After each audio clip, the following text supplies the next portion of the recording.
Now, turning our eye to the Middle East, Iran's foreign minister announced that he will visit Lebanon on Thursday with an economic delegation. That's according to various local news outlets. This visit comes after Israel has questioned the Lebanese military's effectiveness and accused Iran-backed Hezbollah of rearming. Well, Israel and the United States are demanding that Lebanon curb Hezbollah's arsenal, with Israeli officials threatening to take action if it doesn't. Well, the Lebanese president, Joseph Aoun, has condemned Israel's latest strikes on his country, warning that they risk further escalation. His comments came after Israel carried out strikes in southern and eastern parts of Lebanon, saying that they're targeting Hezbollah and Hamas positions. We can speak now to Walid Maalouf, who is a former US diplomat who joins us now from Washington, D.C. Mr. Maalouf, thank you very much indeed for taking the time to speak to us. We're in a situation right now where Israel continues to strike Lebanon on an almost daily basis. President Aoun is saying, look, we're doing our best to disarm Hezbollah, but Israel is saying your best is far from sufficient. Who's right here? Well, I'll tell you, you need to look at the Lebanese population. 90% of the Lebanese population don't want war. They want Hezbollah to rein in their weaponry totally from the whole Lebanon. And the United States already have been helping the Lebanese army to implement this progress. But so far, the Lebanese army and the Lebanese government are not pushing enough to do that.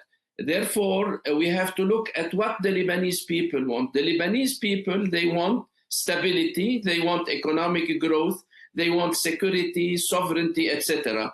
And the Lebanese government is not able to do it. So we are at a crossroad here where either the Lebanese government need to implement 1701 and Hezbollah alone with it, or it's going to be some responses from Israel, and that is going to be the Lebanese people. So I look at what the Lebanese population is looking to achieve in this opportunity. There is an opportunity for Lebanon. Yesterday Congress have approved a National Defense Authorization Act, putting a condition on the Lebanese army.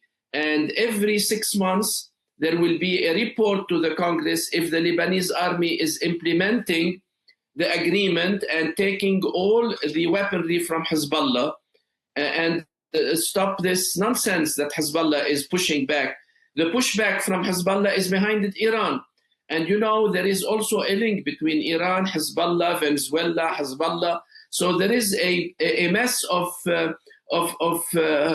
support for Hezbollah that is going to make Lebanon pay a big price. Therefore, my opinion is that Hezbollah needs to rein in their weapons, respect the Lebanese authorities, help Lebanon to get back on their feet, and the Lebanese people to be safe and secure for once and for all. Right. You make a lot of important points there. And one of the things, since you're mentioning Iran now, I mean, it's been reported that the Iranian foreign minister is going to visit Lebanon this weekend. I mean, in this context, where you've got the United States and Israel saying to Lebanon's leadership, get rid of Hezbollah, and Hezbollah is, of course, supported by Iran and partly funded by Iran, why is Lebanon receiving the Iranian foreign minister now of all times? Well, the Lebanese government is in a position where they cannot stop the diplomatic, let's say, the diplomatic conversation between Lebanon and Iran, because for Lebanon's interest is to keep dialoguing with the Iranian foreign ministry to stop their interferences in Lebanon. We don't have a big army like the United States to go into Iran and make the change that needed to be made. So we have to, the Lebanese have to negotiate. This is their only way of keeping order inside the country and keeping things moving forward in achieving, because I am sure that President Aoun and the Prime Minister of Lebanon, Nawaf Salam, they both want Lebanon to be safe, secure, and sovereign, and they both want Hezbollah to rein in their arms. But if Hezbollah is refusing because there is a backing from Iran and a backing from other countries that are called the axis of evil, so what can we do about it? What can the Lebanese government do about it except keep negotiating with the Iranian foreign minister about it? But, I mean, Washington is clearly at a point where it's going to start losing patience, if it hasn't already, with Lebanon for not having fully disarmed Hezbollah. They seem not to be particularly understanding. They want results sort of yesterday on this particular issue. I mean, is there a risk that Washington says, we are fed up with waiting, we wanted results, we haven't got them, and then takes drastic action? And you mentioned Venezuela, but I mean, you know, this administration in Washington means business, and they don't like being kept waiting, do they?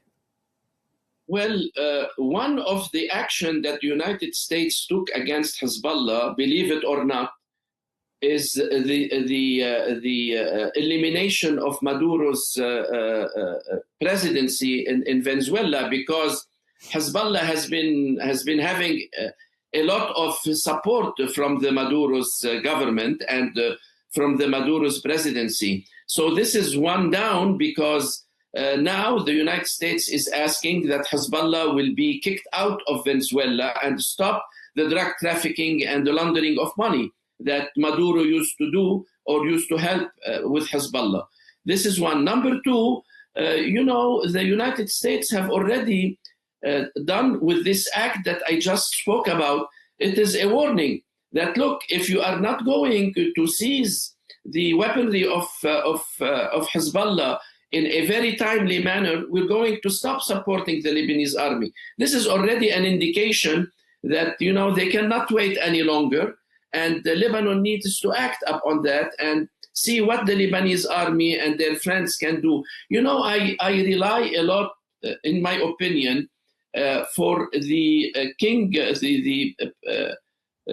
Prince Mohammed bin Salman, to play a role in here, because, you know, he is playing a regional diplomatic role that is very important for Lebanon, and the Lebanese should seek the support and help of Prince Mohammed bin Salman, MBS as we call him, so he could put the proper pressure on Iran, and because he is negotiating also with Iran, he is talking to Iran. He has shown an ability to be the diplomat of the region, and I hope he will put all his way, and the Lebanese government should seek his help to put all his way to at least stop if there is any Israeli war on Lebanon against Hezbollah. So at least maybe they can put enough pressure on Iran to deliver the weaponry of Hezbollah. Yeah, I mean, in terms of the timing, and you've mentioned Venezuela, one down for Team Hezbollah and Iran. Of course, Bashar al-Assad is no longer there in Syria either, so that's another one down. Hassan Nasrallah was killed. The group Hezbollah has been infiltrated or compromised at any rate in terms of Israeli intelligence on that group. I mean, there's been blow after blow dealt to Hezbollah and Iran, of course, has its own internal strife right now.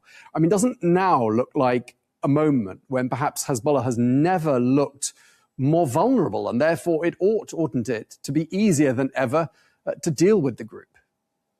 Isn't that funny? Blow after blow, and the Lebanese government is not taking the opportunity to finish the job. It's unbelievable. And, you know, blow after blow, and Hezbollah still think that they are winning. This is the sadness of the situation, that they think they are winning, and they are not winning, they are losing, and they are making the Lebanese state a vegetable with their behavior and with their policies. 30 years of their policies, they destroyed the economy, they destroyed southern Lebanon, they destroyed their own community first. Hassan Nasrallah destroyed his own community first. He destroyed the South Lebanon. All this destruction is on Hezbollah and on Iran. Iran should stop interfering in Lebanon, and should Iran withdraw its support of Hezbollah. And you know what? The Iranian people are speaking up. I hope the Iranian people will speak up louder and louder. And you know, the Iran regime is on the list of President Trump. So I think the third down is going to be the regime in Iran. And I encourage our country, the USA, to really change a regime in Iran, because the regime in Iran is the bad seed in the whole Middle East.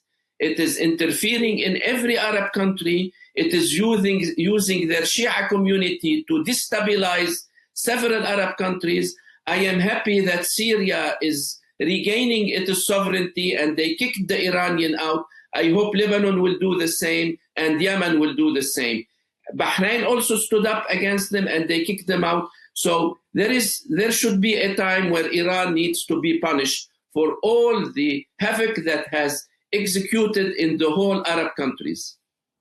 Okay, I mean, just lastly, I mean, given everything you've said, and clearly Hezbollah is not cooperating with these demands that it disarm, I mean, do you think there is a real risk that 2026 is going to be a year in which we see Lebanon once again dragged into war with Israel by Hezbollah? Well, already it is happening, Tom. Look at the attacks that Israel is doing in southern Lebanon. And I think a few days ago, they went to the Bekaa, and they are concentrating, and they are concentrating on southern Beirut. So there is a risk. And Hezbollah needs to recalculate their ridiculous positions, and they need to give in their weaponry and save Lebanon another war. Okay, well, let's keep an eye on developments in Lebanon, but that's all we've got time for. Meanwhile, thank you very much indeed for speaking to us, Walid Maalouf, former US diplomat. Thank you very much for your time, sir. Thank you for hosting me. Take care. Bye-bye. Bye.